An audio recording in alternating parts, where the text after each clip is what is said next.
ও বাড়ির আলিয়ার মা, যাকে সবাই রাঙা মা বলে ডাকে, তার মুখ থেকেই বেরিয়ে আসে এই শব্দ।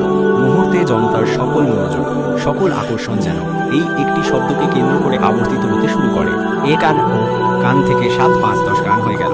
সবার তীক্ষ্ণ তির্যক দৃষ্টি এসে পড়ল উঠোনের অন্য পাশে জবুথ হয়ে দাঁড়িয়ে থাকা বেচারি মিনুর উপর। ভিড় ঠেলে এগিয়ে এলো শহীদুলের মা। আলিয়ার মায়ের মুখোচ্চারিত শব্দটাকে দ্বিগুণ উৎসাহের সাথে লুফে নিয়ে সেই শব্দটাকে পুনরায় বাতাসে গুঞ্জরিত করে দেওয়ার কাজটা খুব ভালো মতোই করতে পারলেন তিনি। আরও বহুগুণ শোকে যেন ভেঙে পড়লেন আলিয়ার মায়ের আঁচলে। কান্না আর ক্ষোভের দারুণ সংমিশ্রণে তিনি বলতে লাগলেন, ঠিক কইছেন মিজান, বউ নয়, এই সাক্ষাৎ রাক্ষসী।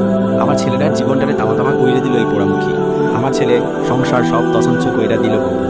আমার সব শেষ, শেষমেশ আমার নাতিটারেও খাইল এই জল্লাদি। অপলক তাকিয়ে আছে মিনু। কোন শোক সমাধান সে? পুত্র বিয়োগের শোকে কাতর হবে, নাকি অসহায় আর্তনাদে আর্তচিৎকার করে উঠবে তার দিকে ধেয়ে আসা অপবাদের অপমানে? মুহূর্তে এই অপবাদের সুর বাতাসের গতিতে হুড়মুড় করে ছড়িয়ে পড়ল বাড়িময়। সবার কাছে একটি ছোট্ট শিশুর মৃত্যু ঘটনার চাইতেও গুরুত্বপূর্ণ হয়ে উঠেছে শহীদুলের বউয়ের রাক্ষসী হয়ে ওঠার গল্পটাই। চারিদিক থেকে ভেসে আসতে লাগলো চিৎকার। মহিলারা মুখে কাপড় দিয়ে বলছে, রাক্ষসী বটে। পুরুষেরা ধিধিক্কার করছে শহীদুলকে।